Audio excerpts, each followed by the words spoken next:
on the last episode of Who Killed Amy Mihalovic. Well, apparently, we've talked about this. Apparently, a lot of people are confident. Well, I mean, the biggest thing is all three of my top suspects, who I think are the most likely killer, in my mind, it has to be one of these three. None of them were actually in the book, The book generated so many new clues and so much new information that there were better stories and better suspects that came out of it. The body of a young female found in Ashland County early Thursday morning has been identified as that of Amy Mihalovic. Oh yeah, you always play that game. It could be this guy, it could be that guy. Everything from the floor refinisher down to whatever else. You always think, oh, that makes sense. Amy was in 5th grade at Bay Village Middle School, and as school let out, the faces of students spoke anger and despair. Being kidnapped, and she's with God now, so it'll be fine. He's sick. Hope they just find him and arrest him. There's frustration because the murder hasn't been found. There's a lot of anger over that, too. Well, it certainly isn't what we were all, and every one of you two, were hoping for. I am Bill Huffman, and welcome to this week's episode of Who Killed Amy Mihalovic. For episode 5, we are going to approach things a bit differently. We've laid out the case in great detail, all the way up until the body was found and the hunt for the killer began. But we have not mentioned any particular persons of interest. This is probably because the authorities have not named any particular person of interest, but the fact that I left that out was intentional. I wanted you to be able to put your own perspective on the case and see who you think the perpetrator may be. So this week, I am going to take a deep dive into the suspects that James Renner has zeroed in on, because he is the writer that has spent the most time investigating this case and is willing to put his theories out there for the public to discuss. I first met James over a decade ago when he had recently published his book on his search for Amy's killer. Mike Polk, a famous Cleveland comedian, actually helped us get together. I knew someone who knew Mike, and they got me in touch with James because I had always been interested in the Amy Mihalovic case, and I was actually hoping to do a documentary at the time. I was an associate producer for a Cleveland news station and believed that I could put something together that the station would air for the 20th anniversary. I wasn't able to get that opportunity because I was unceremoniously laid off 2 weeks before Christmas. That journalism career that I had gone to school for, was stopped dead in its tracks. 6 months later, my dad would be diagnosed with cancer. And 3 months after that, he would be dead.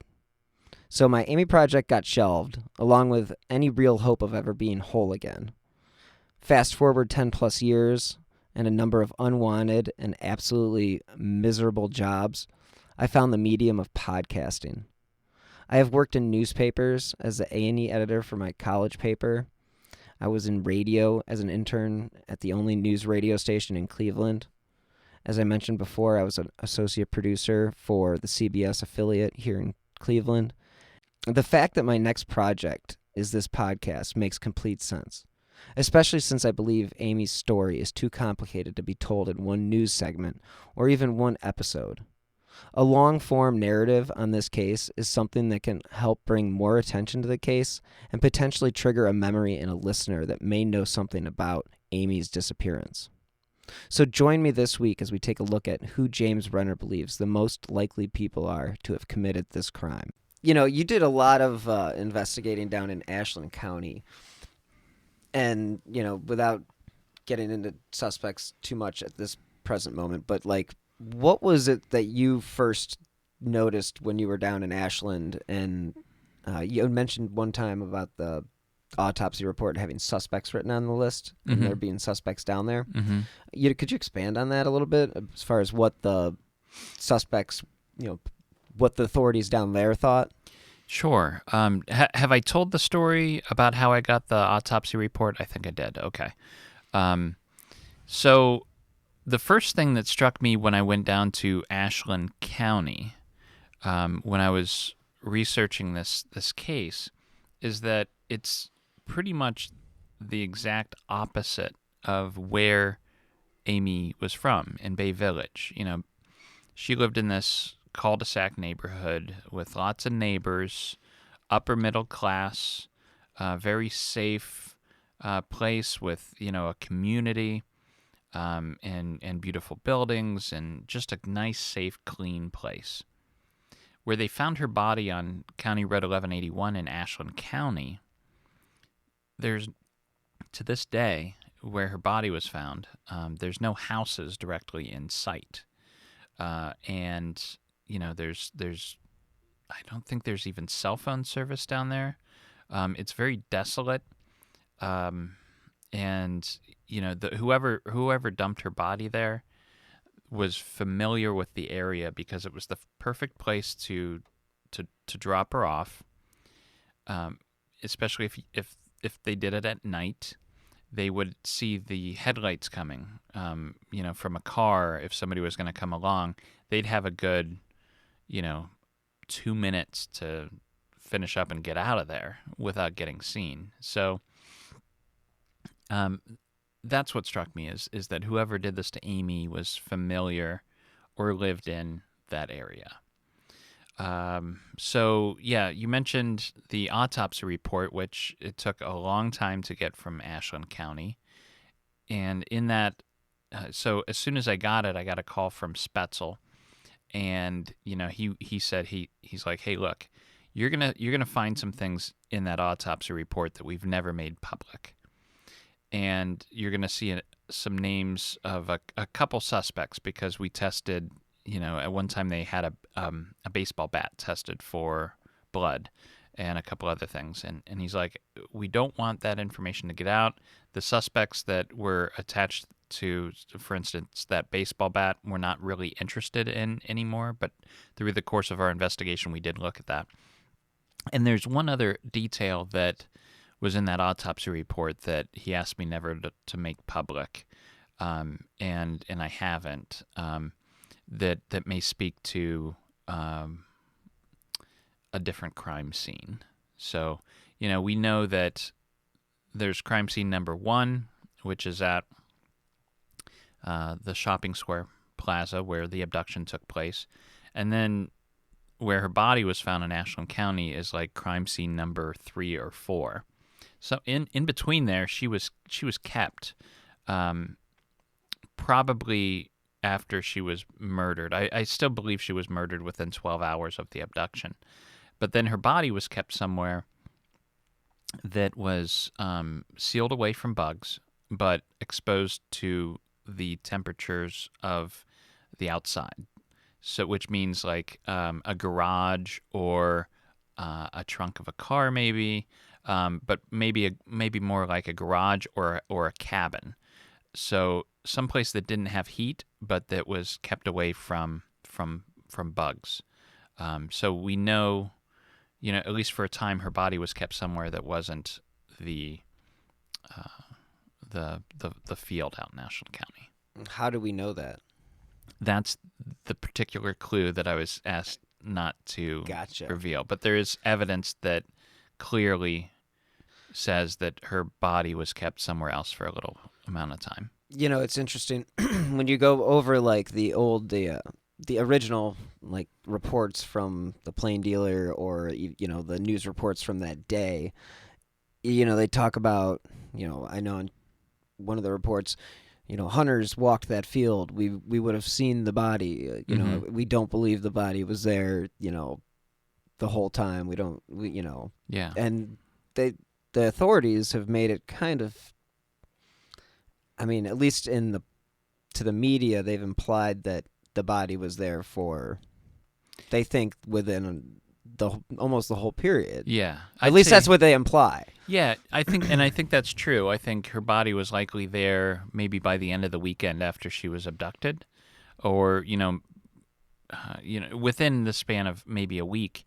And these hunters that say they walk the property and the joggers and things like that, you got to remember that this is where that curtain and bedspread might come in, because we know now, because of this recent forensics work that they did, that this blanket was covering Amy's body.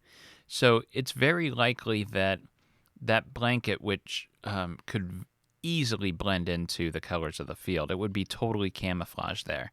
It might have been covering her body that whole time, and then, a day or two before the jogger came along in February, it was either pulled off or came off naturally, and that's how the blanket ended up further down the road, and why they didn't see her.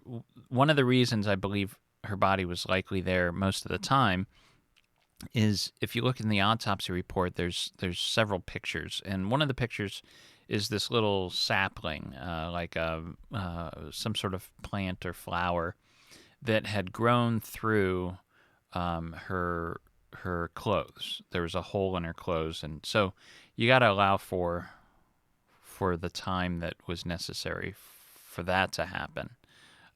So that body was there probably most of the time she was missing. Okay, because I always wondered just the way that they reported it, like originally, and then Yeah. it just became one of those like known facts. Okay, the body was there for the whole time. Yeah. But the idea of it being covered, that makes sense, especially if if the weather had turned, cold shortly thereafter. I know that the day that she was found, it was a warmer day.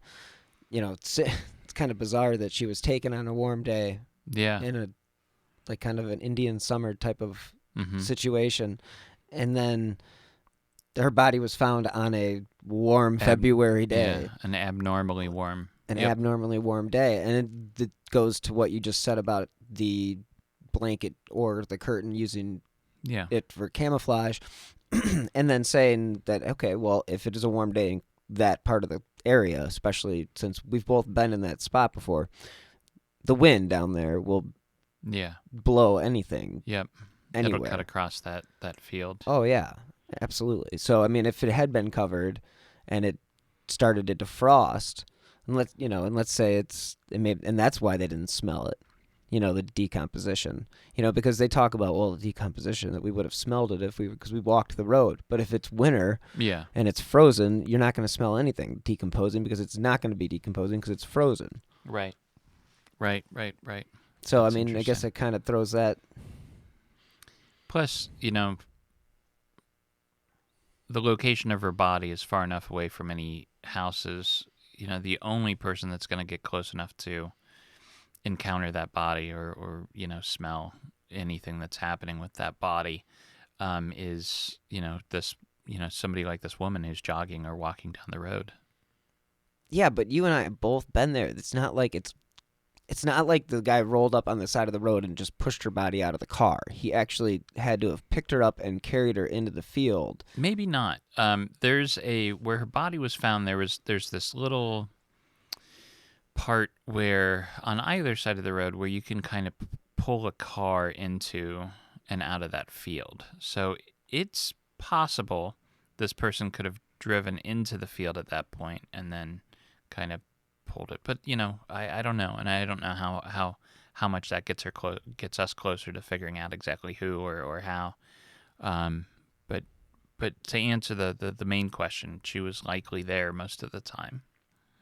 Another thing that comes up in regards to those first initial reports is they talk about, we saw a car the night before, or then one of the nights during the week before, with a trunk open on County Road 1181. And, even, to the point where, Bob Hawke is talking about how we're investigating it. And, Lieutenant Wilson wouldn't comment on it, but they were investigating. Was that just red herring? I think it is. I don't put much stock in that sighting at all for a couple reasons. The person that saw that supposedly saw it, sat down with a sketch artist, and the resulting sketch looks nothing like the other composite sketches. In fact, they don't even use that sketch when talking about the case.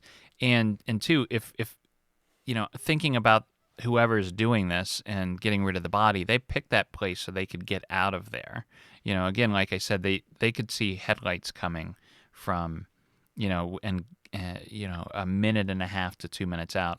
There's no way they would have stayed there and waited for somebody to to pass them with an open trunk. They would have got the hell out of there, you know? Right. I mean, again, like you said, if with where the body was found, they purposely kind of gave themselves a buffer. Yeah. You know, like, okay, I've got plenty of time to get the hell out of here if I have to.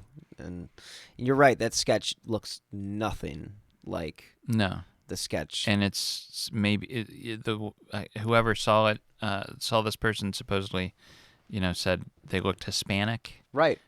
You know, but we're talking 1989, Ashland County, Northeast Ohio. There's probably 5 Hispanic people in the area at the time. I don't think so. And you know, certainly no Hispanic person could walk in and out of Bay Village without everybody noticing. Yeah, and and that always goes back to, obviously the guy was familiar with Bay Village, but obviously he was familiar with Ashland County, and it's obviously what the authorities and as well as you believe. And so what's the connection? I mean, is it the fact that he lived down there, or is it I mean, we can talk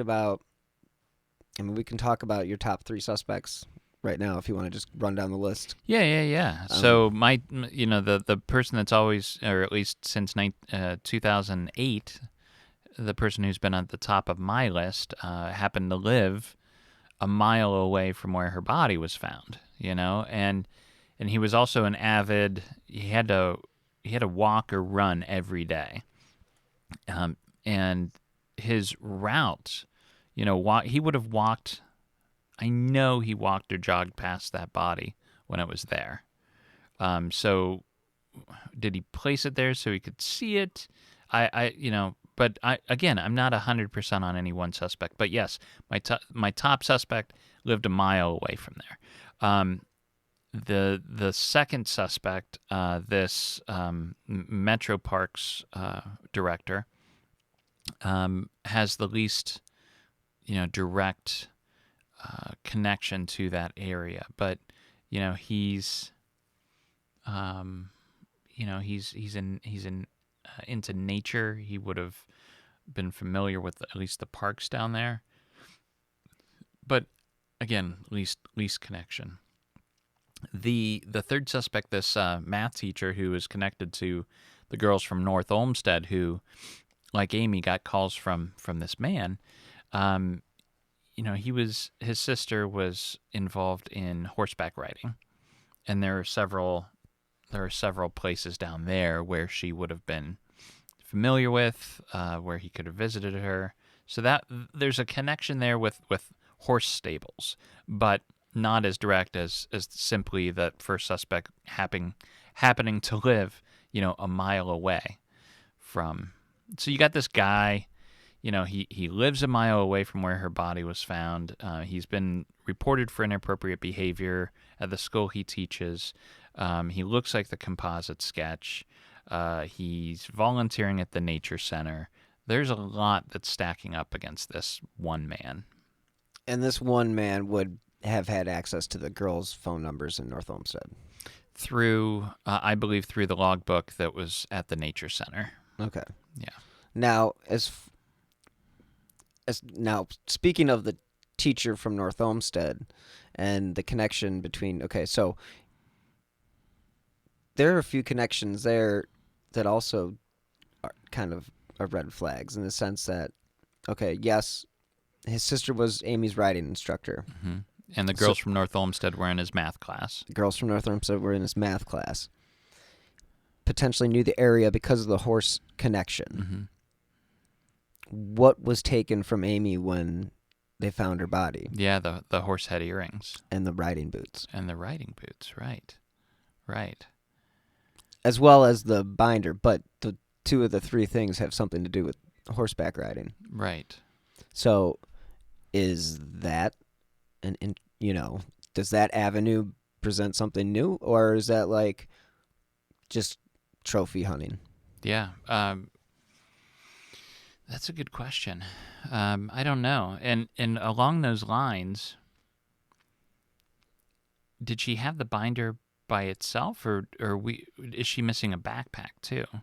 And that's the question that I was going to ask next. Is really? Because why have they never mentioned the fact that her backpack was... Because they say that she went to school with her backpack. Yeah. Well, she had to have left with her backpack, right? You would think. I mean, I don't think fifth graders have... I mean, they don't carry binders by themselves. They're fifth graders. Right. This isn't, college where you just carry and it's not like she left it in her car seat. She's riding a bike. So and are then we she's missing... walking over to the plaza. So are we missing more than the those 3 items? Because the backpack is never reported as being found. Or at least I've never seen it being reported as being found. I've seen it reported as being what she left school with. That's a good question to put to Spetzel, just to see what he says, Yeah, because I honestly don't know the answer to that. So, what could have happened, let's say she had a backpack or, this binder or whatever. It makes more sense to me that the binder was in a backpack. So she gets in this guy's car. They're driving to, the mall, which is probably just his house. But he's got her in the car saying they're going to a mall to get a present for her mother. She puts her backpack down.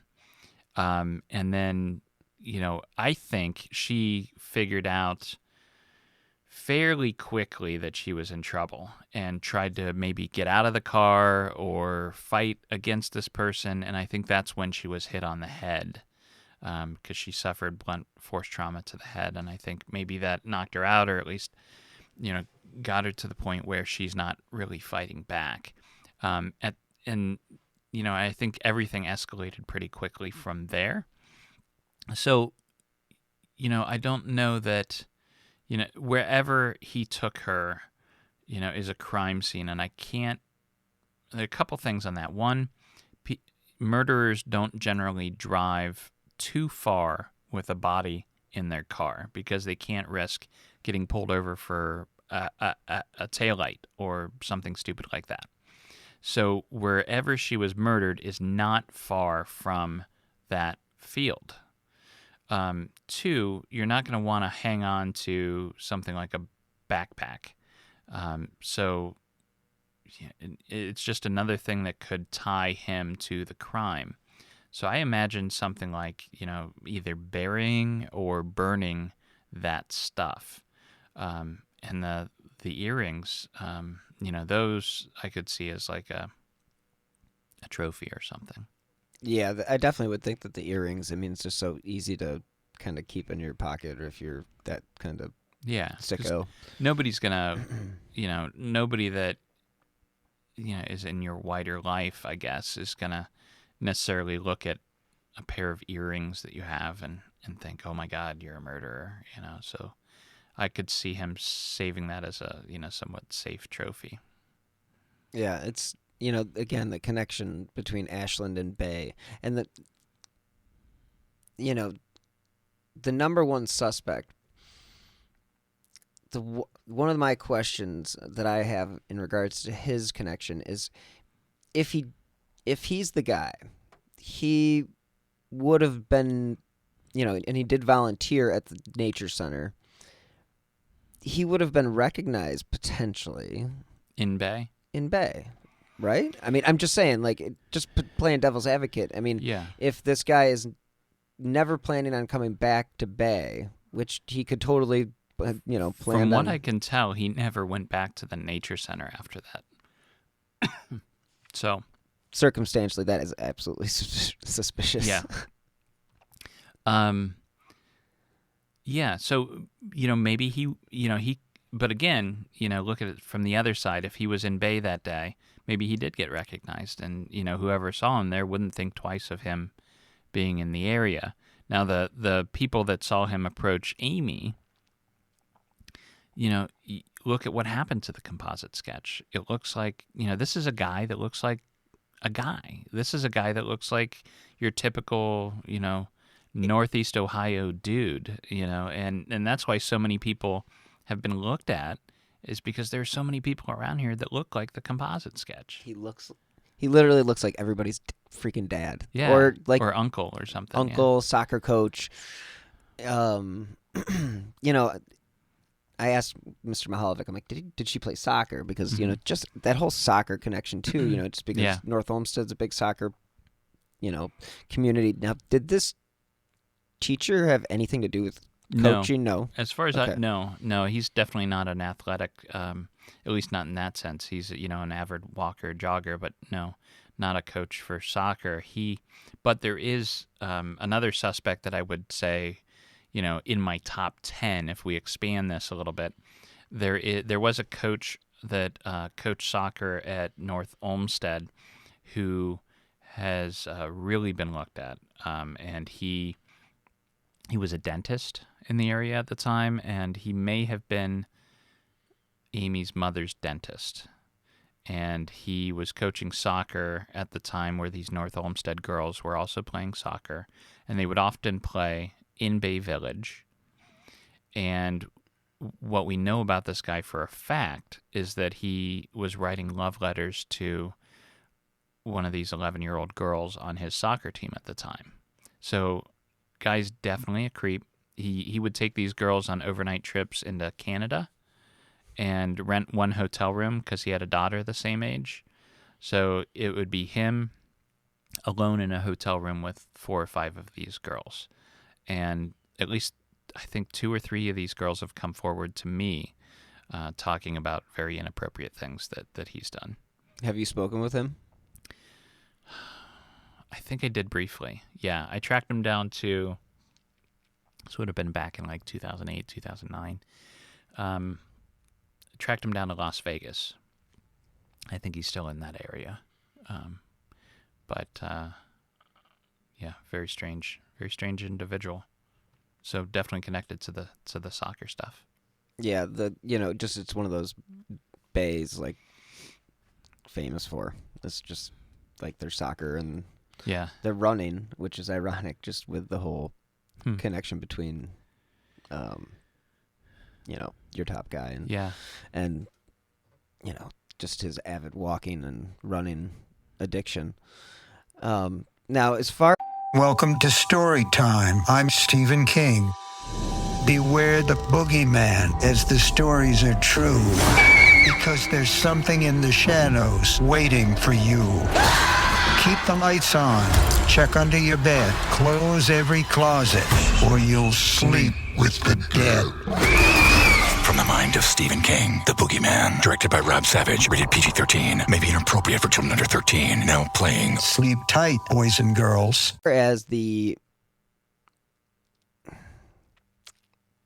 So you think, in regards to the body being found in Ashland, you think she was actually killed near where her body was found? You don't think her body was transported there? You think it was more like took her down there? I think her body definitely had to have been transported from there, but I don't think very far. Okay. I think wherever her body was being kept, garage or cabin or, even possibly a trunk of a car. Again, you're not going to drive far with a body in your car. You can't risk it. So whoever killed her did it at a location that is very near where they found her body. That's one thing I'm convinced of. And it kind of makes you wonder if did he keep her in the trunk? Did he? It's possible. She was found, one of the big clues in this case are these trilobal polyester fibers that were found on her body. And they match. They're like nutmeg in color. I think nutmeg was the design color of these fibers. And they're a very particular kind of fiber that was only manufactured by a type of, I believe, what type of car is a Grand Am, Grand Prix? Pontiac. Yeah. So these fibers were only manufactured for that type of car. It was a Pontiac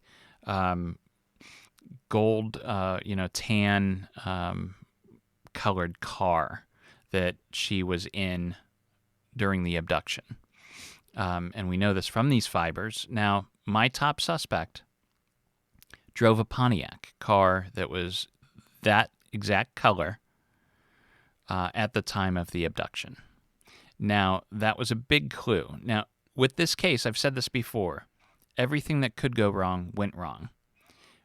We were able to find the VIN number for this suspect's car in an attempt to track the car itself down to see if maybe there'd be any evidence after all these years.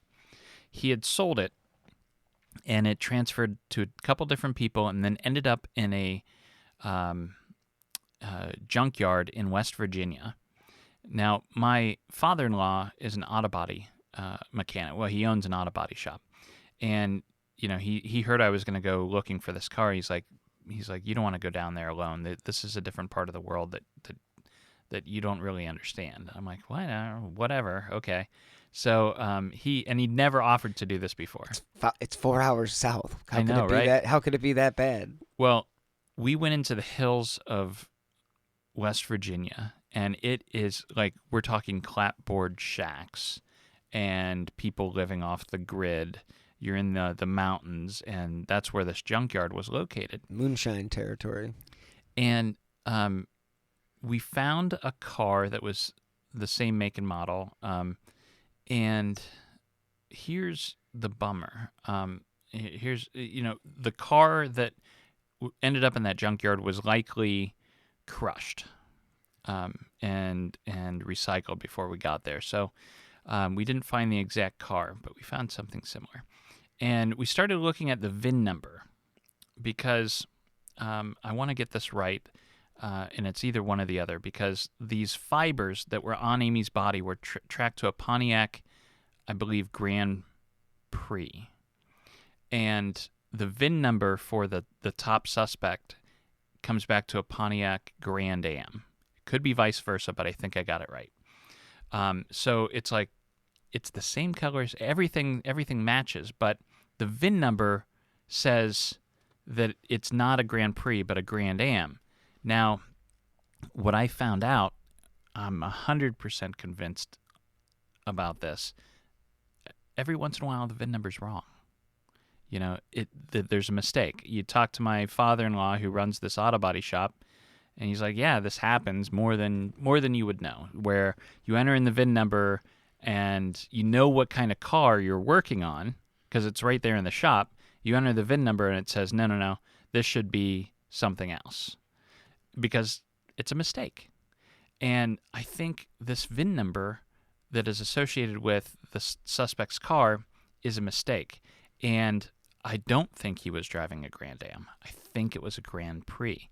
I even went so far as to track down the student that he hired to detail his car at the time. And I talked to a number of students that were in that car, by the way, because he used to pick up kids and take them and over to Wendy's for dinner a lot. And, isn't that ironic? Yeah. That he ends up working at Wendy's. Yeah. So I talked to the kid that detailed his car, and I said, the VIN number says it was a Grand Am. He's like, what? No, I've been in that car.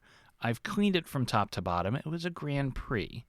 If it's saying it's a Grand Am, then it's wrong. So yeah, because Grand Ams, I mean, honestly, you would know the difference. A Grand Am's a smaller car. A Grand Prix is the bigger version of the Grand Am. I mean, it's not like, it's like a Civic and an Accord. Yeah. You know the difference. Yeah. Well, if you're a car guy, you know the difference. Well, I mean, if you're a kid, you know the difference. Yeah. You know especially the difference in size. If you're detailing cars. Yeah. So, that's another thing where, with the suspect, you go to Bay Village and the police and Spetzel and all these. One of the things that, they're like, well, maybe it's not him, is because the vehicle doesn't quite match. And, you try explaining to a jury or the prosecutor that the reason it doesn't match is the VIN number's wrong, and they're like, yeah, right. Yeah, they're not going to take you seriously whatsoever because they want everything ironclad. Right. And that's the one thing that Spetzel mentioned. He's like, listen, out of the, so many suspects, literally only a handful can be ruled out because of the fact that they just don't have, his words, ironclad alibis. Yeah. I mean, it's just, and the other thing that, is so like you mentioned before about like the creeps, just the amount of creeps that were checking out Amy, but just even living in the area or just the people that we live amongst in general. And it's not just Bay Village. It's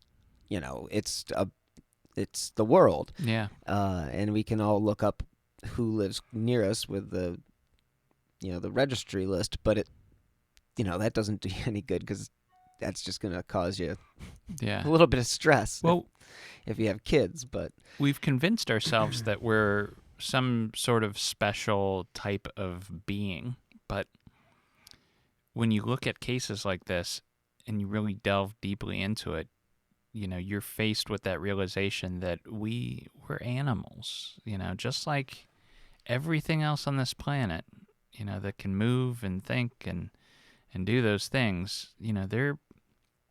There are people that still have these animalistic urges, these predators that live amongst us.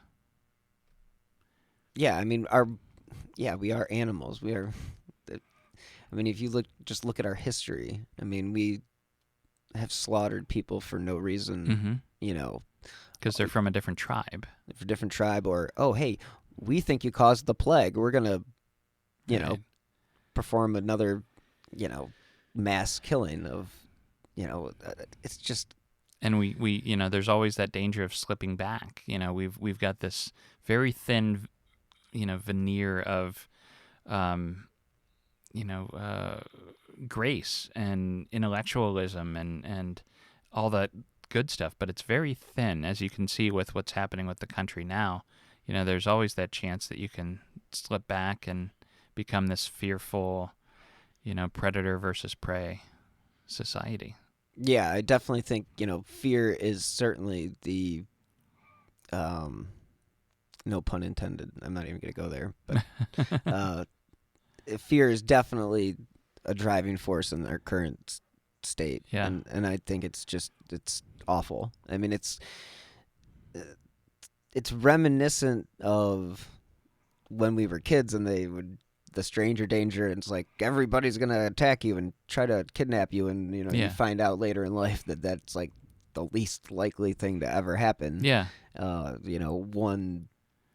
We're talking about it because it's so very rare. Right. And that says something good, I think. But my kids are in school now, and they go to these stupid Alice drills where they have these mock hostage situations to teach the kids, if somebody's coming in and shooting everybody in the school, you should attack them. You should throw things at them and try to overwhelm them. And, I tell my kids, if you hear a gunshot in that school, run the hell out of the school and as fast and far away as you can. But we're scaring these kids where, this will never, ever, ever happen to them in their life. But we're so scared because it happens one or two times a year in random schools around the country, which is still a problem. But let's not make every kid fearful of something that, they have a better chance of getting killed from a lightning strike or an alligator attack. Or getting hit by a car on their walk to school. I mean, I remember being a kid and two little girls or two teenage girls were struck and killed right at the top of my street. Wow. I mean, that was, you talk about like, ugh.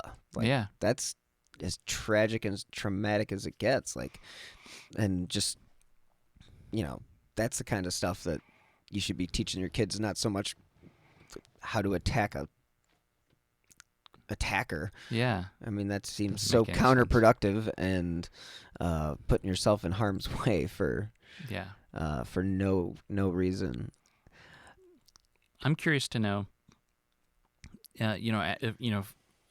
several episodes in, has anything changed your mind about the case? The way I feel about the case at the moment is that I think I have a couple different theories, and Torsney kind of threw me off a little bit on one of them because he mentioned just the thought that maybe this person actually isn't from Amy's background. It's actually from one of the North Olmsted background. You know, maybe that it wasn't a Mahalovic, not family member, but associate, or, somebody who knew Mark or Margaret. Right. And that was like, shit. I haven't thought about, you get so focused on, because he used Margaret's work as the way to get to her. But, that alone has kind of just, that if you look at that part will just totally mess you up, because, you got to figure all those people were looked into. I followed it up with, were those people looked into, and they were, but it's like, how deep does it go? Because they're not the family of the victim. Right. Sure, they may have received phone calls, but how deep did the investigation go into those people that were calling them potentially? And now you're trying to track back neighbors of these girls from nearly 30 years ago. 30 years ago, yeah. So, you really kind of, you want to talk about a needle in a haystack. So that's one thing that throws me off. But my initial feelings 4 episodes in, and having talked to all these people, I feel like it's somebody in Mark's background. I just don't think that if the killer is brazen enough to set up the kidnapping where he did, he's not dumb enough to use Margaret as the, he wasn't from, my guess is he wasn't saying like, I'm from Margaret's background, check me out, because why would he put himself out there? Because he's got to be smart enough to know that a 10-year-old, you can tell her to keep a secret, but in all reality, is that 10-year-old going to keep the secret? Right. So you got to give her some false information. And placing it on Margaret takes the focus away from Mark. And that's the way I've looked at it. And the reason why I talk about Mark so much is because, or the reason why I think it's from his background is because he had 13 different dealers that he dealt with in his, in his work. Amongst those 13 dealers, you're talking to service department reps, you're talking to service workers, you're talking to dealer owners, you're talking to, so many different people. Mm-hmm. So many more people than who Margaret's world and circle could have and would have interacted with. Would he have ever taken Amy with him on a job? So the thing that about that, they used to have these family. Okay, we talked before about the Christmas parties. Yeah. Okay, the answer to that question about did they take the family? No, that was like an adults only thing.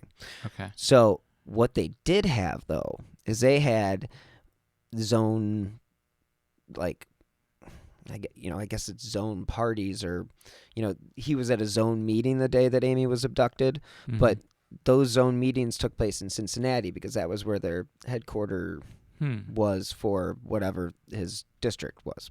I don't know. Okay. But it was in Cincinnati. So they would have these weekend trips, or, like Kings Island family day, family picnic day. Okay. So yeah. Like yes. Like work trips, or like work parties, like cookouts or something. Yeah, no, it was like it was a full blown, like, bring your whole family type of event. So that was one thing that raised a red flag to me, because you have kids, you can't always keep an eye on what is going on at all times. And if you're at a function with that many people, let's say you're at a Kings Island, or you're at a, big giant barbecue that's got, Mark's district was 13. How many other dealers were involved? How many people does that incorporate? So it could have been, hey, Amy was off by herself playing, ran into some guy, and he started talking to her, and that just, to me, that opens up so many doors as far as the potential person who could have kidnapped her.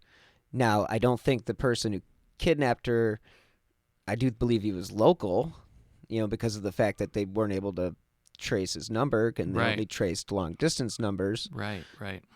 Does that mean he came in and called from a payphone? Potentially, sure, but, most likely I'm leaning towards that was just if he was from out of town. I don't think he would have made that. I don't think he would have thought about it. Right. Thinking about that's very interesting. I'll have to think on that a bit. But, talking about the phone call itself is, my hunch is he definitely made this call not from his house. I don't know that he would have risked that, of course, right? So he's using a payphone somewhere. They were all over the place back then. You don't see any now, but I don't know. What do you think? Is there any other place he could have made the phone call? I mean, he actually could have used there were payphones at Bay Square. I mean, he could easily called her from there and, standing there looking at where he planned on meeting her, because one, that's not far from where it's just, it's not, I don't know. It's just not far from that would be, Bay doesn't have a lot of commerce, so there's not a lot of places where payphones would be located. So that would be pretty much, in my opinion, the only place that and maybe a quarter mile up Dover Center would be another location where there would be payphones, maybe by, the CVS there. But that wasn't even built, I don't think, in 1989. Another thing that dawned on me is, because I was actually driving through Bay Village last week. I had some sort of meeting up there. Anyways, I found myself in Bay Village. I'm driving through, and I see the plaza. And it dawned on me for the first time, I bet whoever did this did a dry run. I'm thinking either at night, late enough where he doesn't have to worry about being seen, or maybe he did it, wanted to get the conditions right and did it, a week before or a day before, because he's going to want to know where he's going to park. And I think he parked between the auto body shop and that plaza because nobody would have seen him take her to a car. So I think he was thinking through, well, if anybody sees me and if anything goes wrong, at least they can't tie me to a car. He had to have at least scoped out the scene before he made. And again, okay, you scoped out the scene. Yeah. And it's like you've mentioned in previous episodes where you talk about there wasn't a big giant sign that said police station, but hey, guy who's checking out the scene, did you not look across the street and see the police cars that are in the parking lot? That is weird, right? Yeah. That is weird. It's completely weird. Who has the cojones? Yeah. I mean, what the... To abduct a girl across the street from a police station? And now I've been asked this in comments. How did this guy know that the police were having that meeting? Right. Because I asked Spetzel about it, and he's like, we were having a meeting, and it's like, well, did they know that? I would hope not, because, that's a whole other level of brazenness. I think what you have here is a guy that considers himself far superior and smarter to police, which fits very well with my top suspect, and, just thinks everybody else is so incredibly stupid, he can do what he wants in this world and not suffer the consequences, which, again, fits the top. Maybe even the, my second suspect, this gave me chills. This leader of the Metro Parks, who I am convinced tried to abduct me from a park in Old Brooklyn in 1991, which I think I've talked about. I went into the nature center where we believe this logbook with Amy's name and the other girls from North Olmsted would have been, and I think it was the last anniversary of the case last year, and I was walking through the nature center just kind of looking for anything that might call out to me. And big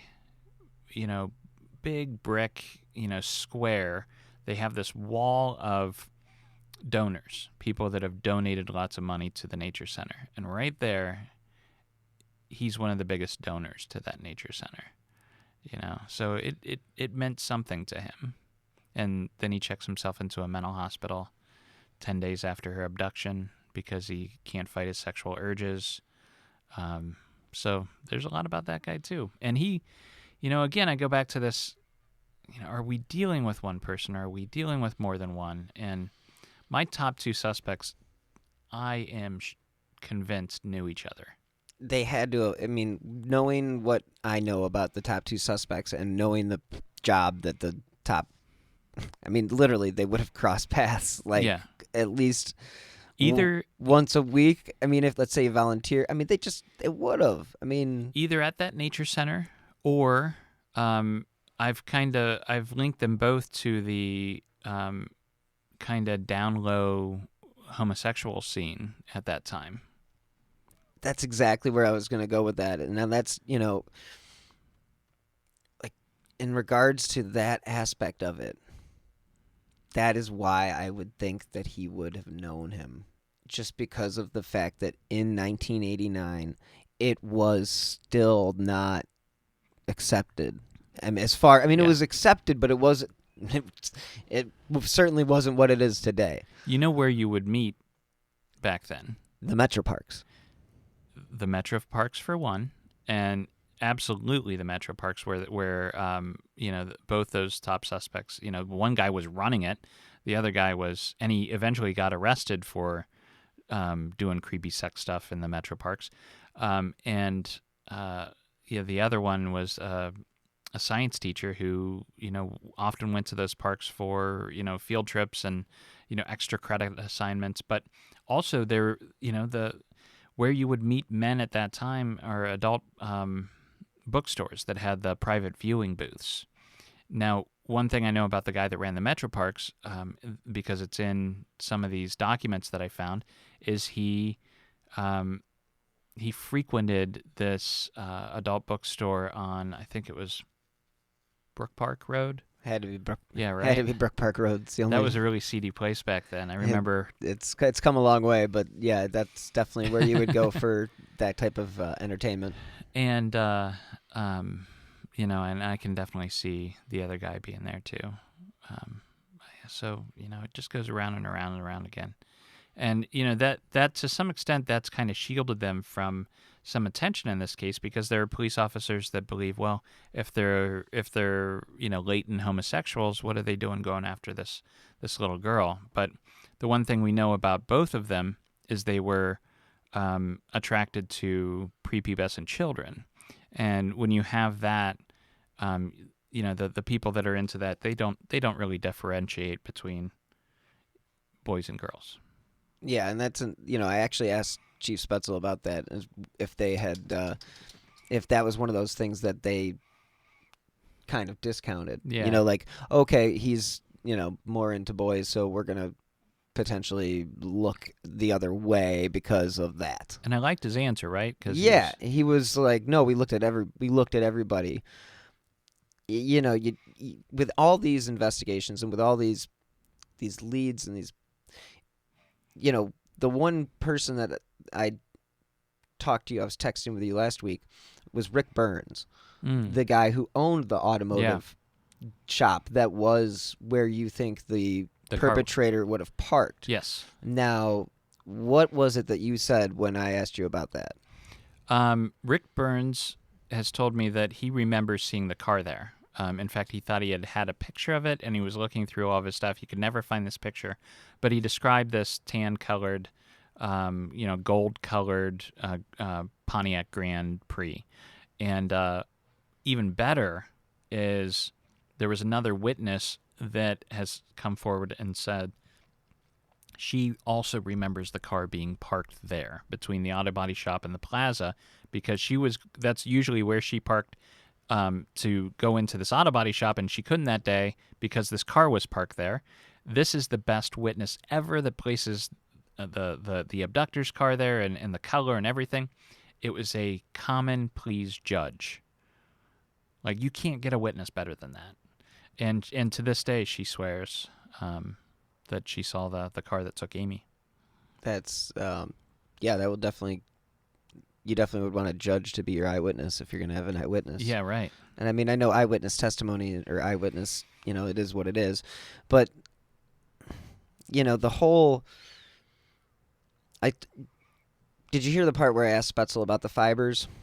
Or have I not? Yeah, I've listened to all the... Okay, because he mentions, it was just one of those fibers that was... It was really hard to trace down. We discussed the Atlanta child killing case and how they were able to use that. Let me throw out what your opinions are and whether or not you think Wayne Williams is the main or sole perpetrator of all those killings. But with the with the fact that they were able to trace his fibers back to his house. Yeah. Because there were only 80 houses in the whole city of Atlanta that had that's that. Great. And that's what Spetzel said, it's class evidence. And then if you look at what the fibers that were found with Amy, like you mentioned, they were what was the exact trilobal polyester fibers, nutmeg in color. But it was a more common. It was a more common. It was more common than they used than it 50. Yeah. Then I mean, just saying, I think it was in all the Pontiac. That type of colored Pontiac from that year, I think it was in most of them. Okay, but so was it just in one vehicle though? It wasn't in any other. Well, we're talking one type of vehicle. Okay, that's what I mean. Yeah, so however many is that 50,000? Is that right. 20,000? But how many of those are in? It lets you narrow it down. How many of those are in Northeast Ohio? How many of the suspects have cars like that? Well, my top suspect does. I mean, is that just the worst coincidence ever? Right. I mean, eventually you have to start thinking either this guy did it or he's the most unluckiest son of a gun that, ever lived, because everything you look at seems to connect him circumstantially to this crime. You watch, any crime shows or any specials on that type of stuff. There are too many coincidences, and the circumstances line up perfectly, and it just kind of goes to show you that you need so much to convict. Yeah. Before anybody makes that final move, it's if this is the guy, what the hell are they waiting for? And, if they know it's him, then, why haven't they done anything about it? Let's roll the dice. Well, it might end up working out in the end. It might be a good thing that they haven't, because I do believe this case, I think this case is going to be solved within the next 12 months because of this new familial, if I'm saying it right, DNA stuff that they have, where Spetzel and has alluded to the fact that they have some sort of DNA evidence, maybe not a full strand of DNA, but they have enough to work with, and now we have the ability to look for certain markers from that DNA profile, and then I had the opportunity to talk to one of the FBI profilers that worked on the profile for Amy's killer with, I think maybe Douglas himself worked on it a little bit. But, and that's the profiler is the one who told me, because I told him, look, I've got this great suspect, but we know he was into little boys. And that's kind of turning some of the police off. And the profiler is the one that told me, he's like, those guys don't make any sort of differentiation if they're, if these kids are prepubescent. So if you're looking at people that are into little boys, they're into little girls too. So hopefully that's changed some minds, in regards to this top suspect. But so you asked me before about, has anything changed since I started investigating this? Yeah. So I told you about that suspect. I'm not even call him a suspect because It's what just does that mean? And yeah, well, I don't want to throw that. I'm not putting his name out there or anything like that. But the one that called you at home? Nah, that guy. We're Okay. gonna leave him. I've got my own suspicions on who I think that guy is, and that's fine. He can know that. But the guy that I came across was the guy that had been hired by the city of Rocky River on October 26th. Oh, right. And then fired on the 28th. Yeah. And then he also had something expunged where he had been caught doing something in the metro parks. Oh, interesting. Which is right by the nature center. Yeah. Where he lived a quarter mile from, or about a half mile from, but he lived actually only a quarter mile from Amy's parents' house. Oh, wow. So he went on as far as profiles, since we're talking about profilers, when they say, okay, generally speaking, this guy would have gone into drugs or gotten into alcohol or used something to mask the guilt. The guilt. Yeah. Well, this particular individual had 3 DUIs in the 90s. Wow. And if there's anything that says, drinking problem, it's 3 DUIs. Yeah. And you found this guy just by going through like city records and who was working that day? Yeah, I did work when I was in college for the city of Rocky River, and I just remember being able to basically do whatever you wanted during the day, just drive around as far as like if you had free will to just drive around. So I just had this suspicion that maybe this person, this was before this was actually before you had even named your top suspect, but thinking about it at the time, I was just like, well, this person could have won. That's just how I got the records, basically. That he could have been driving around. But what gets you fired in one day? Yeah, right. You don't go to work. Right. So it's like, okay, you got fired. Guess what he was doing? It's because he was maybe he went to work and he left because he had set up this rendezvous with Amy, and then he would have been like that's why I've asked you before, like with the perception of 2 10-year-olds, you see a 21-year-old and you think, oh my God, that guy could be 30. Yeah. And they do say now that they think the age range is 25 to 35. So I mean, what's 21? Yeah, for sure. Have you talked to the police or FBI about this? I've brought it up, and like Spetzel would say, he's like, there's so many names I can't. Yeah. I can't even. I don't even know. What's this guy doing now? He lives. As far as professionally, I'm not sure. I know he's got a family. Lives, I think, somewhere on the west side. I don't want to. Throw him under the bus if he's got nothing to do with it. But, there were just a lot of weird similarities. And the fact that he had something that occurred in the metro parks in the months prior that he had expunged. Yeah. Like there's, and I don't know what to make of it because, you can see that there was a charge, but there's nothing there. There's no... Yeah, I know. Usually there's like a citation number or like a crime number or, something that relates to what he did. Where did you find that? Like on the Rocky River Court website or something? Or? Yeah, that's exactly where I found that. Okay. That's interesting. Yeah, so it was just, you look for red flags. And so, thanks to FOIA, I was able to get that information. And that was just something that stood out to me because I'm like, hired on the 26th, fired on the 28th. What the fuck gets you fired that quickly? Yeah, really. There's only one thing. Yeah, and it's or showing up drunk or something like that. Right. But not showing up, that'll do it. Yeah.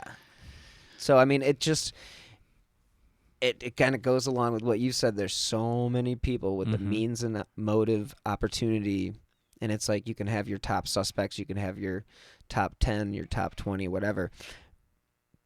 But it's like, God, there's so many people that it could be, but circumstantially you look at, and it's like, yeah, the top guy definitely feels like he could be the guy. Yeah. But till that day comes where the match comes in, or we have him in cuffs, it's a matter of time at this point, and I'd say months, not years at this point. Like months away from getting this guy. Maybe sooner.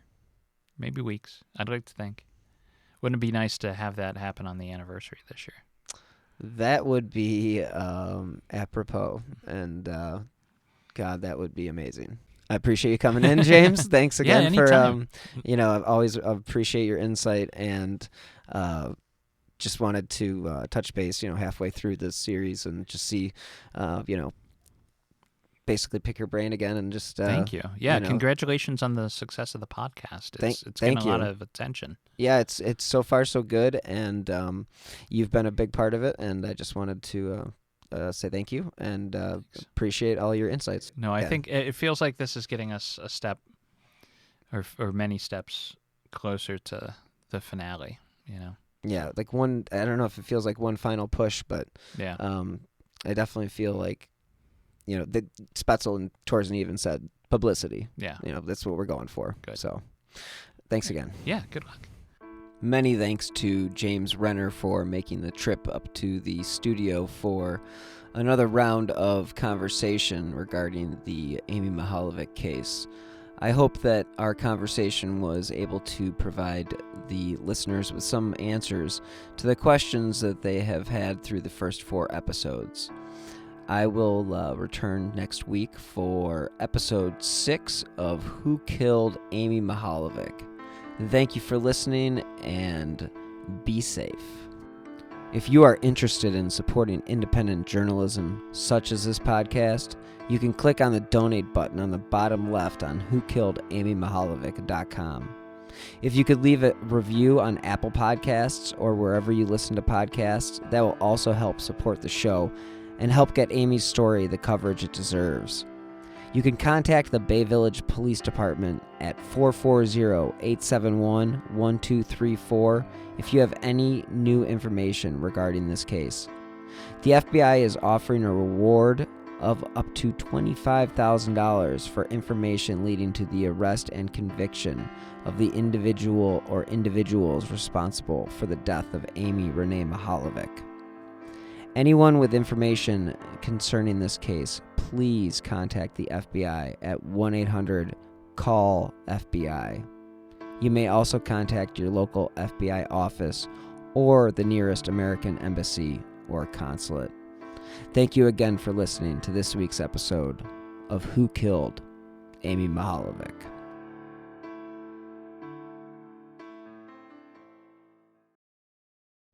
You might be surprised to know that not all serial killers are straight cisgender white men, and the victims of true crime are not a monolith either. She's Wendy and I'm Beth, and together we host Fruit Loops Serial Killers of Color, a true crime podcast. Together we take deep dives into the true crime stories about marginalized and minoritized perps and victims that often go untold. We also provide the context and nuance that these stories deserve. At Fruit Loops, we're serving up true crime with a side of history, society, culture, and some fun. Listen to Fruit Loops Serial Killers of Color on Spotify, Google Play, Apple Podcasts, or wherever you get your podcasts.